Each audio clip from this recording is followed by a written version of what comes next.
All right, we're on. Welcome back.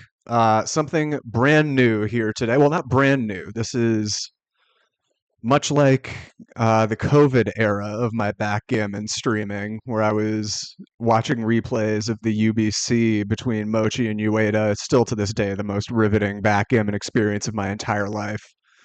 Back with some more live commentary. I don't know how this match is going to go. We have the Chicago Open. We have Ian Terry, great friend of the channel from the first time around 8 years ago, playing against Carter here on the left, Carter Mattig, a guy I'm certainly familiar with just from watching backgammon streams, a high, highly skilled player, fun dude, funny dude to have doing commentary on whatever he's covering. It looks like actually right away I can see we're playing opposite of what you may be used to.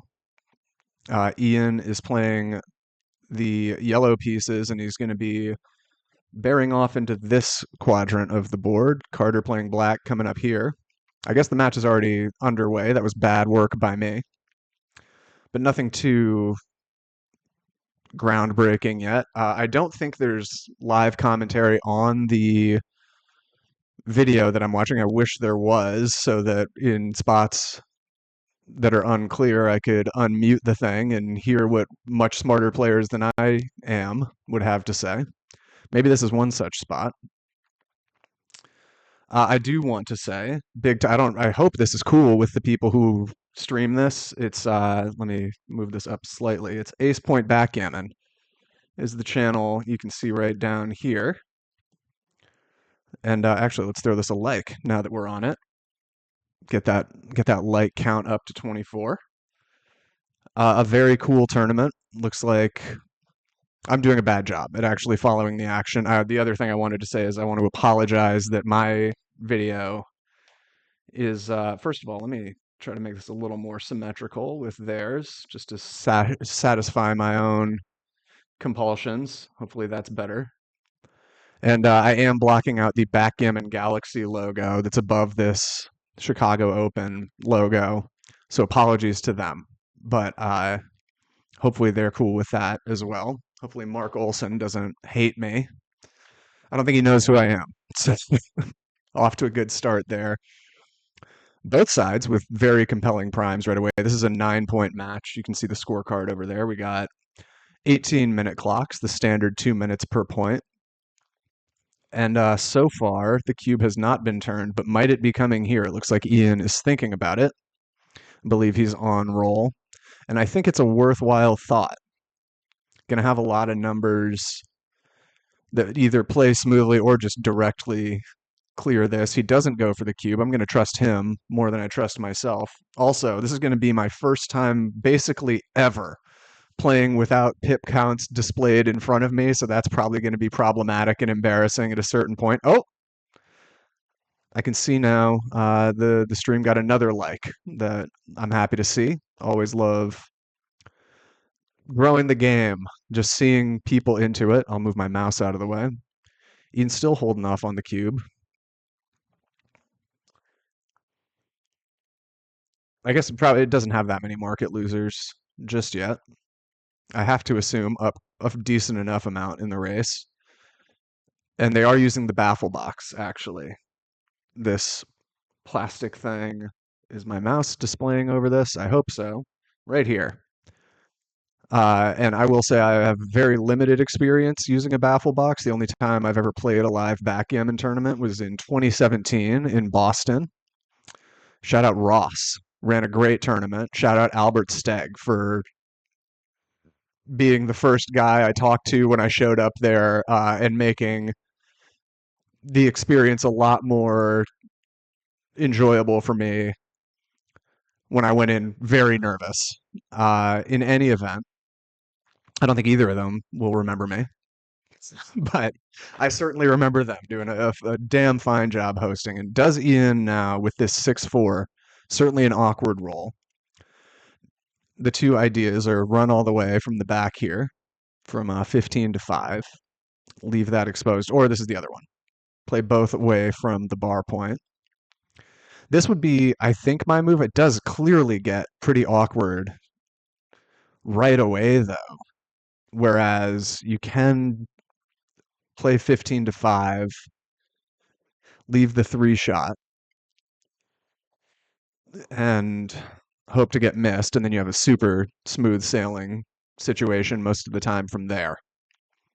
I will say up front, I don't think it'll come as a huge surprise. I not knowing how this goes. I will be rooting for Ian. He's a longtime friend of mine. He has been a focal point on the channel before and just playing games against him and talking backgammon with him on here from the videos from like 8 years ago. Uh, and since then, he has become a unbelievably good backgammon and unbelievably good backgammon player. Not unbelievable to me, not to brag, but in about 2012 or so, maybe 2013, in the very early era of me even knowing Ian and the very early era of me playing backgammon at all, it struck me as a game that Ian would like, ooh, and that's a nice return shot there, assuming the one is missed. It is. The six was forced. Actually, I don't know if that was actually good. Cube comes and that's it. So terrible job by me on this first game, but just setting the table. It's 1-0 Ian. Uh, I was the one who told Ian about backgammon just as a game in the first place and said, hey, I think if you enjoyed this and took it seriously, you could become legit world class. And here we are. A 4-2 now to start game two for Carter. Natural opening. Double three is very fine. Always welcome. Double fours. I mean, we're getting some premium early rolls here. Oh, and the other thing I meant to say is at that tournament in 2017, where my only career experience using a baffle box, uh, I run like God rolling out of a baffle box. I still feel a degree of guilty about how hot I ran against. Specifically, I remember a guy named Monty. I mean, just joker after joker after joker out of the baffle box. And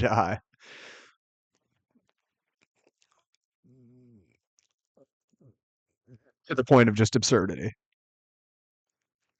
But away we go. Okay, let's try to focus on the actual game at hand here. Both with very solid home boards and both still stuck behind some relatively similar primes thus far, but Carter definitely recognizes the superiority of this position and he sends the cube. I know, according to Ian, whom I believe, prime versus prime is almost always a take, but this isn't exactly prime versus prime. Carter has a much stronger board and a lot more flexibility going forward. So we get a quick drop. It's 1-1. I do have the video on 1.25x. While we go through this opening, just one more time. Hopefully this is cool with the people whose video I'm using here on the live stream. I think it's I think I'm like legally allowed to do this even if it's not cool with them, but I don't want to unless it's cool with them. So if not, someone let me know and I won't do it anymore. And we get a quick cube.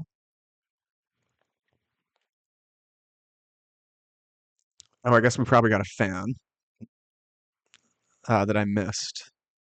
Black still has one on the bar here. Ian now does cover that home board point and brings the 5 down.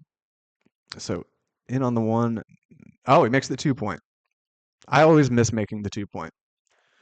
I hate doing it because it's blocked by this point that your opponent pretty much always has.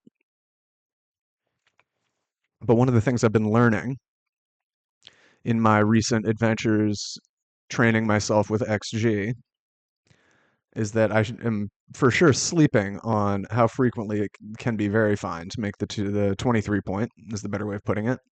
Double twos makes the bar perhaps certainly is, and here it comes for the bar. And this is a very nice looking position for yellow for Ian. What to do with the 6-1? 6 down seems reasonable. Don't want to just be burying things needlessly and like stacking up on from 9 to 3, for instance. Not ideal. Ian's going to step up with the 1. I might be well served, we'll find out, to slow the video down because they're going to think through all of this much more quickly than I will. And also, this is my first time ever doing a video where I don't have like either professional commentators that I can fall back on and or an XG feed that will point out any misplays to me. But so far, I haven't seen anything that struck me as too odd. Now, a big 4 would be on time for Ian. He doesn't find it, but does escape. And failing a 2 being rolled here, yellow is going to be looking quite nice. The 2 is not found. I guess, oh no, double sixes was blocked, so it was just a 2. So 6 and 5 covers, fair enough.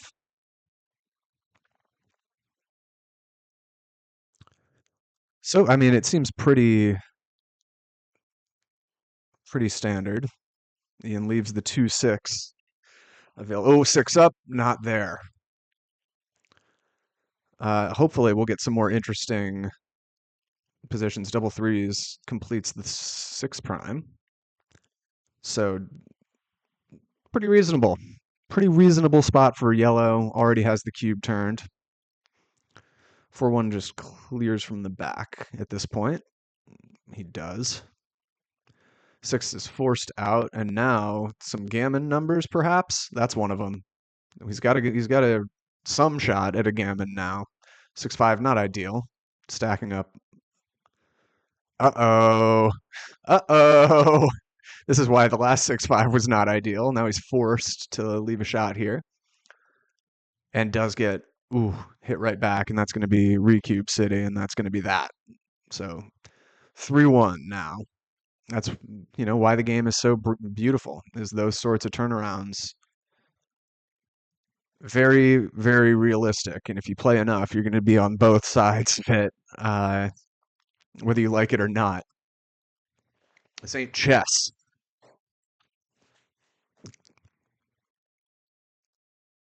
Okay, so I guess the better way of framing it is 6 away, 8 away now. Black ahead. This is going to be annoying that I can't tell necessarily. I got to keep track of who's rolling because all the dice are always going to be, and that's going to kill. I've learned that one from my XG stuff. All the dice are always going to be on the right. 5-3, not ideal. Does it? I mean, I guess you kill on the 1. Oh, you have 2 kill options. Make the 1 point, I think, is one of the ideas, or obviously you can kill 24-16 here on the far side. I think that's it, even though you do have this vulnerability. I don't know if you can see in my glorious 720p recording definition, yellow does have a blot here on its own 4 point.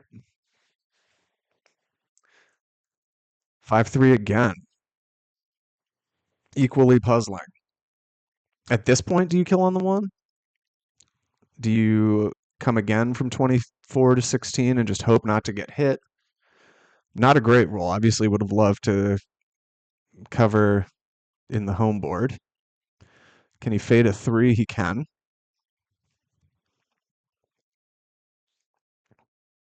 Okay. Carter taking a closer look at those double 5s. Ian does finally cover. And now down 3-1. Ooh, steps up. So not going to be a cube. It might not have been. I mean, he's probably, race can't be that far off either way. 6-4 is not going to hit. Does just make the home board point. Couldn't have hit, just to be clear.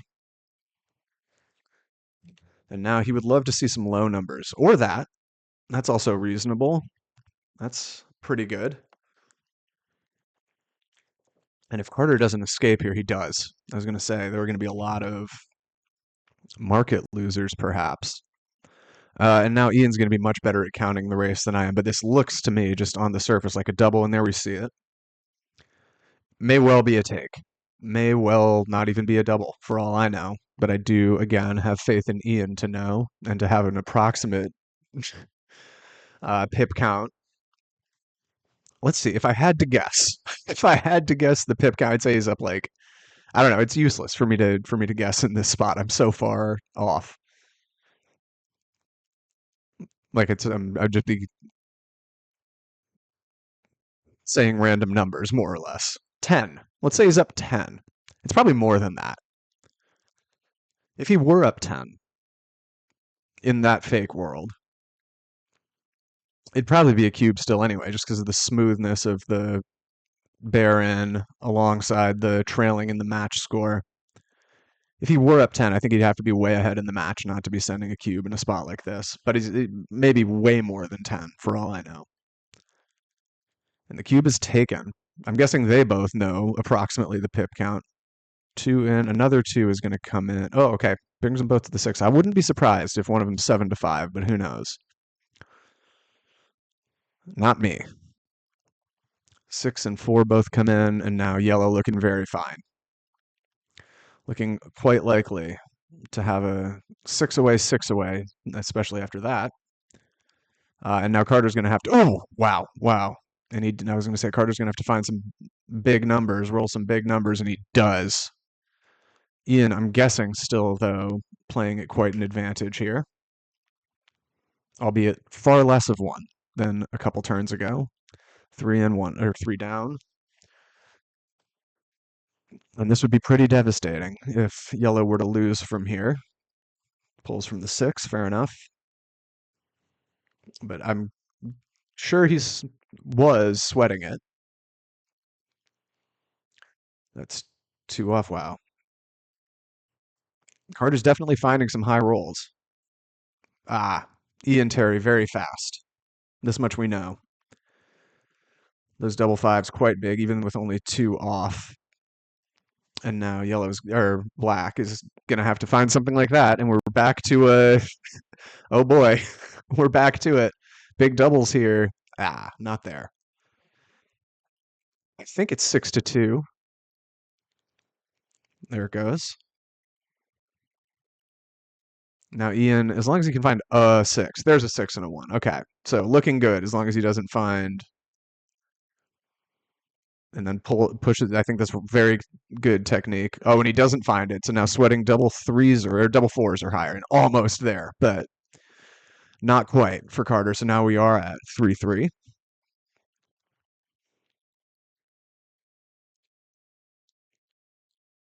As I rub my eye a little bit,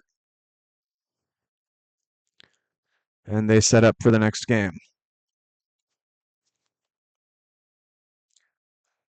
All right, let's see if we can uncover some complicated positions in the 6 away score.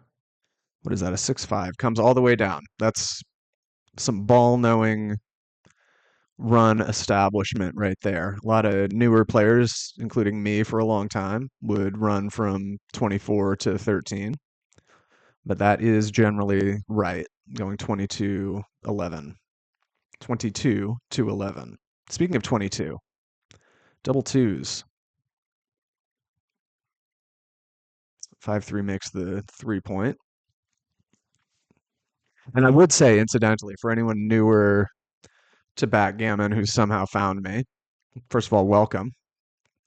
Happy to have you here. One of the ways that I found myself, I think, improving a lot in my early days was just watching these matches that they had, the much smaller batch of matches that were up on YouTube in the like 2012 to very fine shot by you in the like 2012 to 2016 range, 2017 range.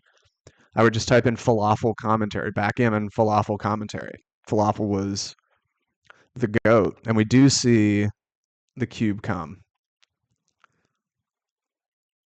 Black's certainly going to be down in the race, and yellow looking poised to bear in cleanly quite often, but still finds a take, and then 3 down to the bar, and that's the nuts. 1 and does not bring. I was wondering if maybe it was bar all the way up to 20 or to 21, excuse me. But he leaves the little, what I've read, I don't know if it's a goalkeeper in this scenario, but that extra man on the 24 can often be right where you want him.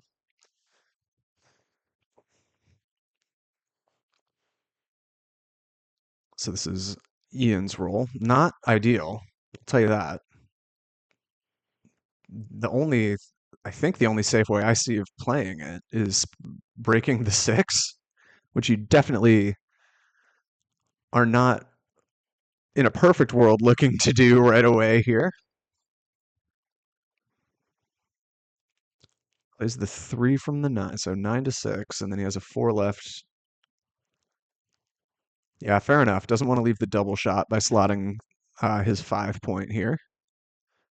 I don't know if I would have found this move myself, but it strikes me as reasonable. Got a fade of 5. He does.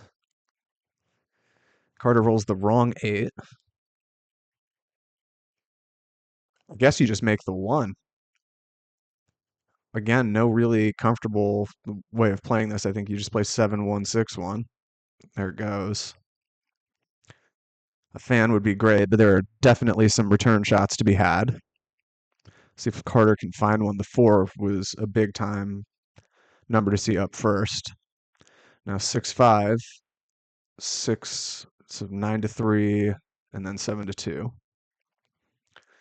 And Ian is going to do well for himself to find a nice, comfortable 5-2, 6-2 doubles on his next roll, and anything other than that, I guess he can burn like a 2-1, but not a lot of burners. 4-3, I guess, does just come in safely.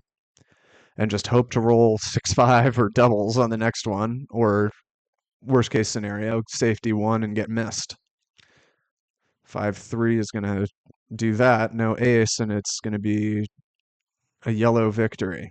Barring double ones here. Double ones are a possibility. They are not there. And there we have it. Okay, yellow is going to be winning this game, is my prediction. Unlikely gammon, but I guess not impossible, especially if Carter keeps rolling low like this. That's not low.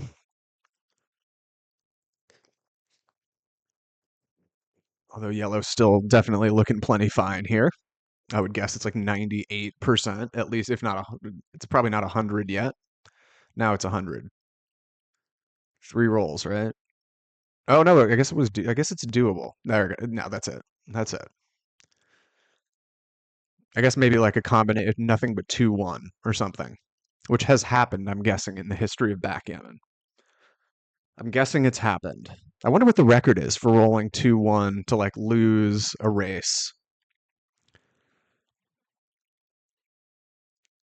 I don't know if I said, yeah, I'm sure I did say this at the top, and if not, you can see it right here. This is the Chicago Open. It's happening right now in Chicago. As the logicians out there have probably deduced. I don't know who's doing well. I don't know what any of the standings are. I just know that Ian was playing on stream and I wanted to watch and talk about it. So here I am, and here you are, inexplicably.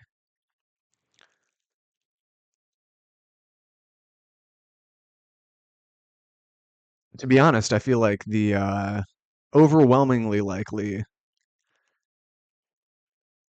way that someone has found this video is like in the distant future, where I'm either somehow really, really good at backgammon, which would be sick, or I've like committed a crime or something, and they're like scouring my YouTube channel goes becomes like a TikTok trend of like people going through all my social. I would never commit a crime, of course I wouldn't, never have.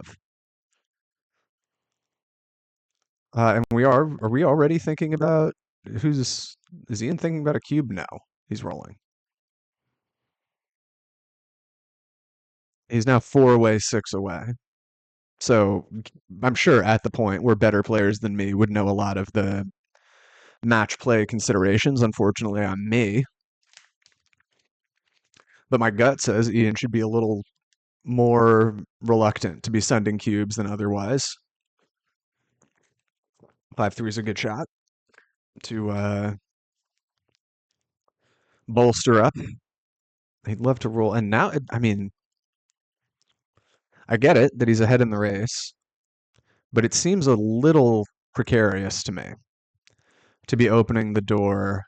I'm quite sure, were he to cube, Carter would take. And then maybe I'm being a nit here, but I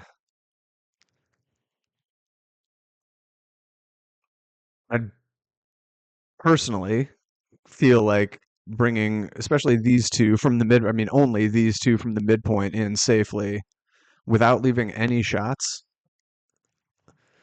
easier said than done. But I mean, the fact that Ian's thinking about it this hard means I am surely wrong.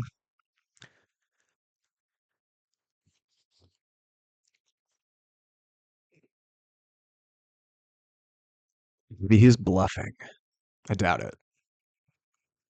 I don't see the clock being a big issue for either of these guys. Although I guess Ian down to no one's going to time out, but time pressure could become a factor if this goes a while. At this point, though, I don't think he's too nervous. The cube does come and it's a snap take. I won't. Let me see. I'm gonna quickly. I'll wait for the end of this game.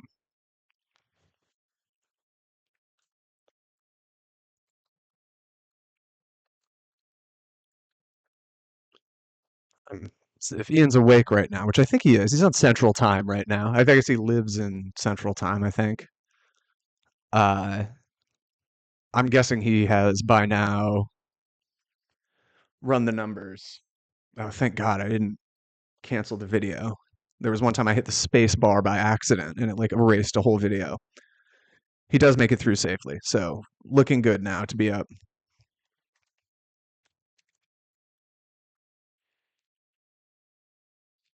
Looking good to be up 7-3.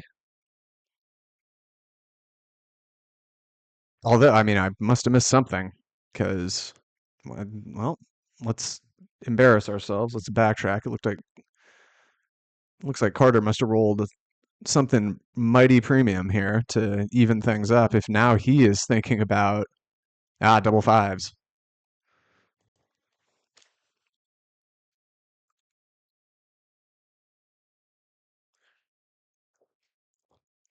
Let's see, 3-1. Is Carter now thinking? Maybe he's just doing a pip count. I'd be surprised if this is a cube when a four cube would win the match for Ian. He would not drop it, and he would then win the match with a hold or with a get there, whatever is applicable. But we have ourselves a fairly exciting race here. That's as many two offs as you can get.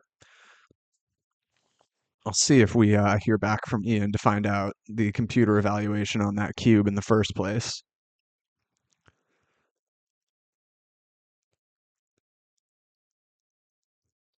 And if not, I know there are other matches that I'm looking forward to doing a similar sort of thing with.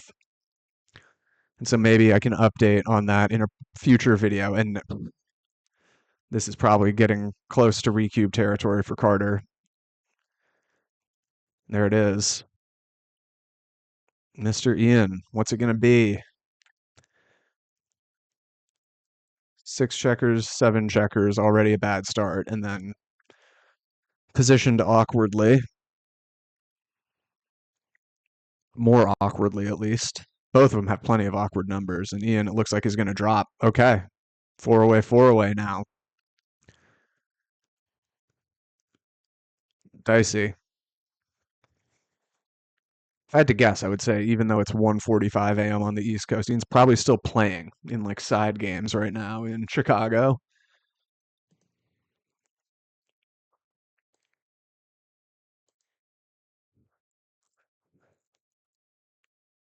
Let's see. All right, certainly a dramatic situation unfolding. Oh, and you hate to see that after you split on the opening roll and then would have been able to push up and make a nice advanced anchor. Many, many times have I been there. 5-2 Fair enough. And then when you split early and you roll the 6-5, you can't make the bar point because your opponent's already done that. Not fun. But he does find a nice enough roll. Makes the kill and cover in the home board. And now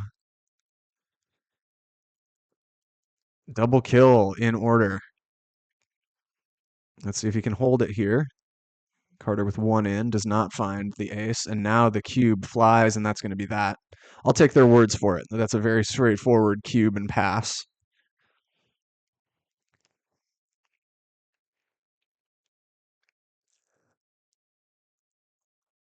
So 6-5. And I have to imagine at this score, 3 away, 4 away, the like match play considerations with the cube become a lot more extreme. 6-1 is definitely going to make the opponent bar point with it slotted. Double six. Ah, forced. We're finding out shortly, I would guess, about that cube last time that Ian sent and then got slung right back in his face.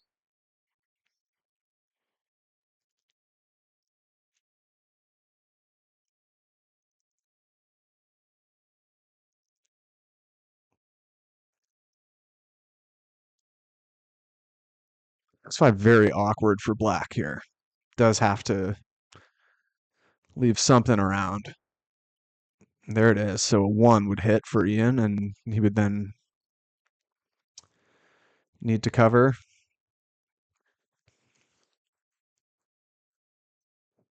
in his home board, but no practical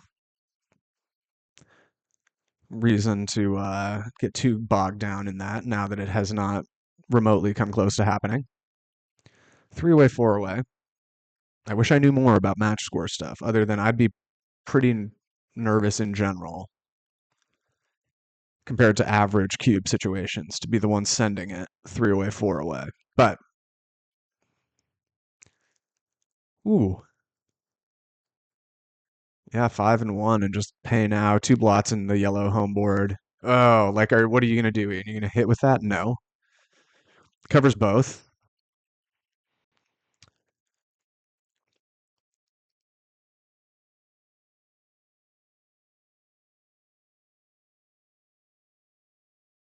It looks like Ian actually hasn't run the XG feed yet. So we aren't going to get a concrete resolution there. But he says based on the race, it seemed reasonable. So whatever the race was, I would definitely take his word on that.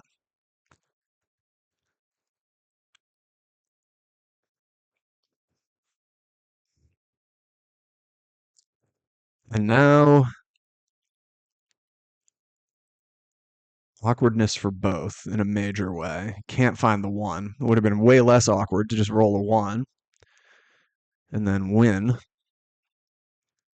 But as things stand, ooh, double fives is very fine. And this is just going to be a cube and win most of the time. Ooh, double three is very fine as well. I don't know that it's a cube now. Might be. Might be. Actually, let's see if I can do these pips. So 42 is a full board. Ah, he's going to play too fast. He played too fast. So he's got 47. No, 49. Carter, though, rolling well as well. So we've got another riveting race developing. Let's see, Ian's counting. If he were down, it probably doesn't matter too much, at least. Not fun getting a recube sent your way, though, if you're up 3 away, 4 away, and then get ambitious and roll poorly. Let's see, that's a poor roll. So probably happy at this point that he didn't do it. Let's see what we can find. 6, always nice. 2-1, and now is it coming? Let's see, Carter's got 9, Ian's got 8. He does have an empty 2 point, but all things being equal,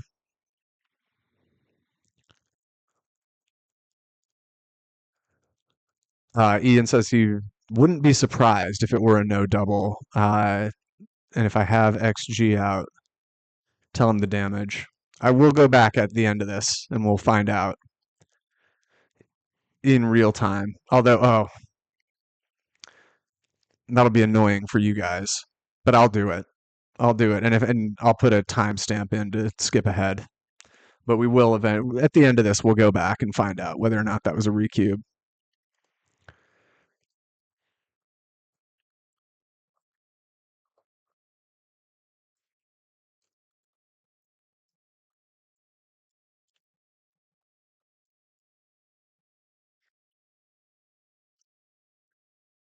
And now the cube does come.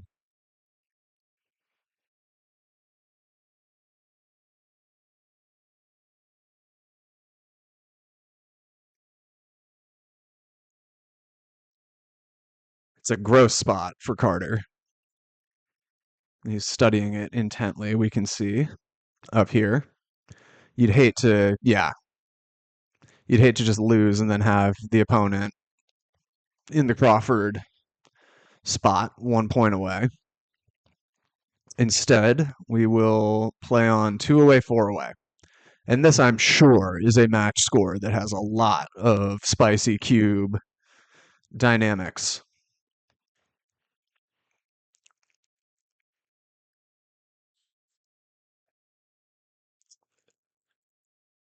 And okay, let's see if Ian can close it out. If Carter can mount a comeback. Opponent bar point, always nice to establish early on when you're probably really hoping not to get gammoned. The gammons are how the bad timelines come in really quickly here for Ian and for the yellow pieces when you're up 2 away, 4 away. 5-4, I mean 13-8 and then 6-2. I can't imagine it's pay. Is it pay now? Wow. Wow. Okay. I guess it's pay. I mean, I certainly believe Ian over my own gut, and that's a nice counter. Double threes. Is that anything? It's not nothing. I can tell you that, but not the spice I'm guessing Carter had been looking to throw into this pot.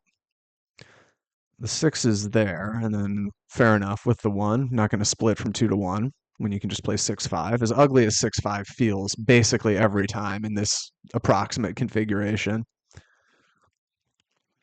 6 in feels ugly. Oh, God, I'm disgusted looking at it. I understand how we got here, but it's so visually, and now you do split 2 to 1. It's so visually unappealing to me. The same, I mean, just anytime you're stacked up anywhere, I just want to puke. Six, and then did they both go to the two? They must, I guess. You don't want to get that stacked up on the five. And now Ian would do well to just roll big doubles or any doubles. 6-2. How about our old friend the 5 point?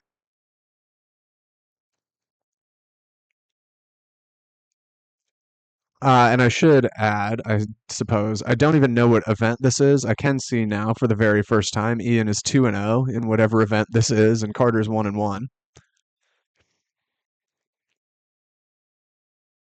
6-1. Do we make the bar? Leaving what, a 9? Or what's the or? I think it's just that. This is what I would. This is a pay now. I can get behind. And now just roll it clean. Is this a double? Is this a double? Looks like he's thinking about it. I mean, look at this room behind us, by the way. We got a nice full ballroom full of backgammon fiends. I'm sure many of them are recognizable faces to people other than me. But hopefully soon I'm going to be a lot more knowledgeable about both backgammon and just the backgammon universe. The backgammon galaxy, even, dare I say. I would not be surprised if this is a cube. Well, Ian seems like would be a bit surprised. He does get it in cleanly. Is this now? Yeah, there it goes. Snap pass from Carter. We'll see what happens. And just for a final update, Ian didn't bring his laptop with XG on it, so he hasn't run any of this yet. Nor have I. But I will at the end of this video I'll rewind, I'll set up that position on XG, and I'll tell you to just fast forward while I do that. And then put a timestamp for the where we actually get to see the cube. I know I do. Oh, I have my XG layout potentially available. If I can switch back, I don't know. I'm still a huge fish at even knowing the software that I'm using, but maybe I can switch it over to XG in real time. The magic of technology. So double threes, this is Ian's role. He's going to come up with the anchor is the first thing I'm doing. And then, I mean, it's not pretty. It's definitely not pretty. No one, I mean, 13-10. There, yeah. I think this is just what you do. This is what I would do, which is not necessarily an endorsement of a genius play. He does get hit. And the two seems automatic to Carter. I think I would think about two down from 13 to that.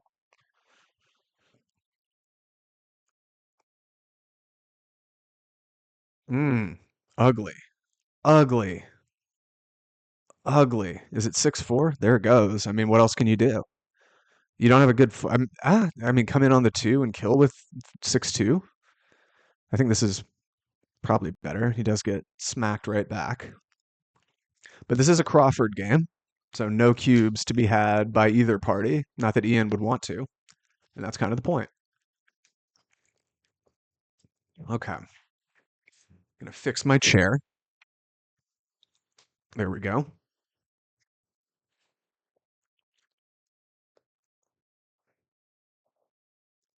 Two on the roof for yellow. Gets them both in with the retaliation. This could be a much more complicated game than I am capable of analyzing if we get into some intense back game situations. 6-1, I would just run the whole way, but that could be very wrong of me. By which I mean 20 to 13. Because where's the six when you do this? I get the double anchor. There's the six. Okay, fair enough. Fair enough. Not crazy. Don't want to get pointed on, but that I don't think 6-5 is going to do it. It gets the hit, but doesn't get killed on the 4 point and pointed on. Hits back, in fact.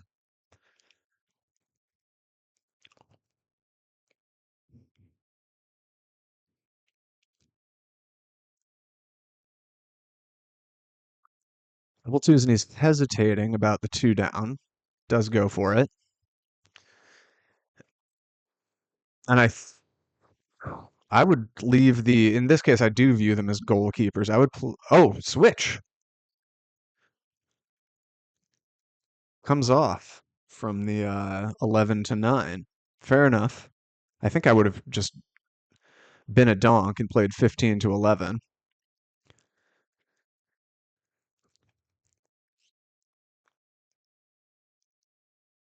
But this is what's so beautiful about the game. One of many things that's beautiful about the game. There are so many candidate moves so often. And in many cases, at least for me, I know that there's a clear, much better play. Like one of them, like axiomatically, almost has to be much better in a lot of spots, but I don't know what the answer is. And that's why it keeps me coming back. 5-3. My advice to Ian would be to roll better numbers. My advice to most backgammon players is roll better numbers. Much like in poker, the advice just play better cards. Just get dealt better hands. Be on the right side of coolers instead of the wrong side. It's really easy when you do that.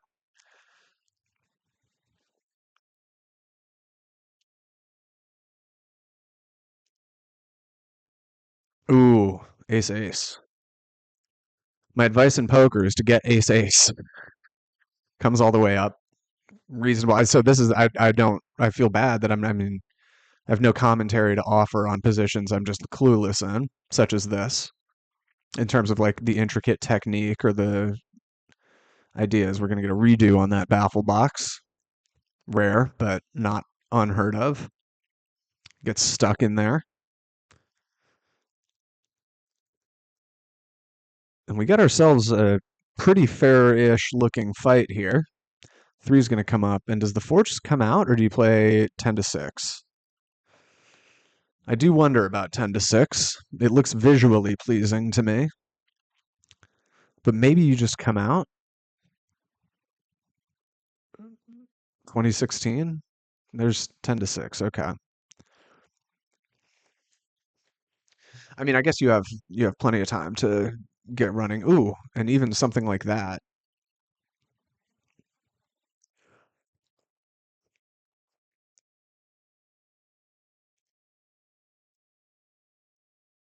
Okay. Wise move, results orientedly, to not step up from 11 to 10 by black. Ian does find the fade, does not get hit back. We'll see if he's able to capitalize on this. That looks reasonable. That seems best to me. And now, very similar looking position. I'm guessing it's pretty close to 50-50 still. 3-1 not ideal, but I guess that's fine. 6 to 2. You don't I wouldn't want to break the 10 point or do anything crazy like that. Let's see what Mr. Ian can find. 6-5 is pretty friendly. If he can avoid the disaster roll, this is going to give him a pretty big advantage. So, ooh, at the wrong 10. I was about to say a 9 or a 10, but not that 10. And now, let's see what we got. 5 down from 14. There it goes. And that 3 seems reasonable. So now, the wrong 9. The wrong 9. You at a certain point do feel bad. Leaves it. Interesting to me. I wonder. I get, oh, the outfielder actually great to have in this. You don't have any major worries about the home board at that point, I guess. And now this is going to be a lot of a fake pip count incoming if this does become a race. By which I mean there are plenty of timelines where Carter is ahead in the pip count, but the bear off is relatively even in practice, and it's a matter of actually getting 15 checkers off the board. 6-4, ugly, breaks the bar, I have to imagine. I have to imagine it. And now something like a 6-2 or a 6-3 is danger zone. Oh, or a 5-2 or a 5-3 is danger zone. I forget the fives are forced as well. Double twos is a nice shot there from Ian, and this could be the end of it if he can get a clean bear in here. And I think you do just leave it 4-6, 4-4, 3 out of the 1 in 12 shot, 3 in 36. Otherwise, this is going to be hopefully just any two even numbers. That'll do it. So now just not two big ones, and that should be that should be GG. Oh, it's two big ones. Can't find it. Can't close it out. Classic choke artist. Tyrese Halliburton. Timely. But this is looking very fine. Looking very fine. And was looking finer moments ago, but double sixes is well rolled by Carter. We'll see if he can find the miracle save. 6-4 is a decent way of starting it.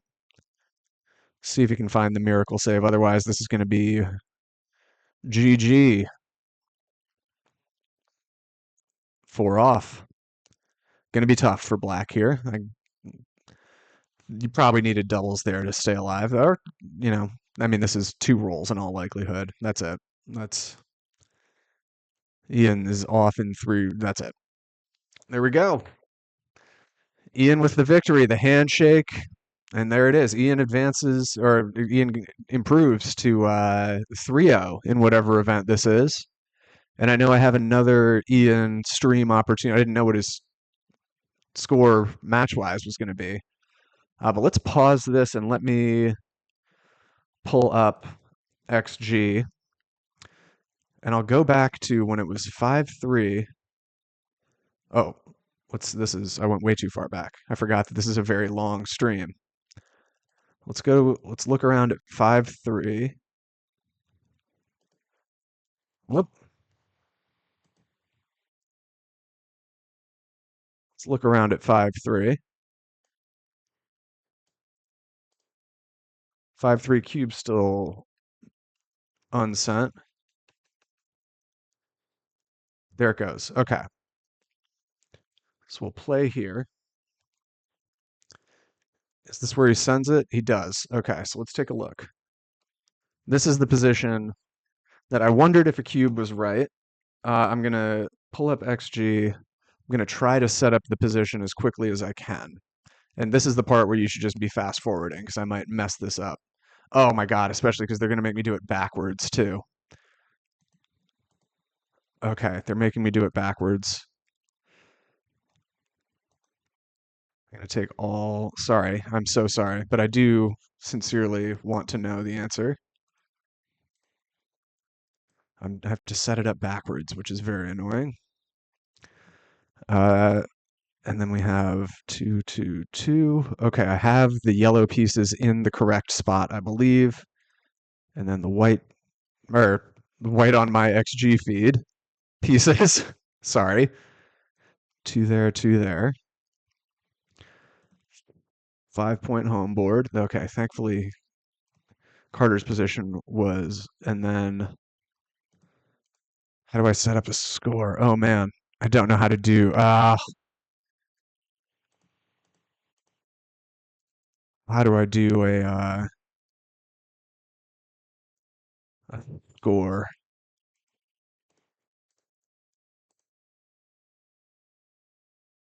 Oh, I might just be blowing it. Let's see. I mean, I'll run it right now.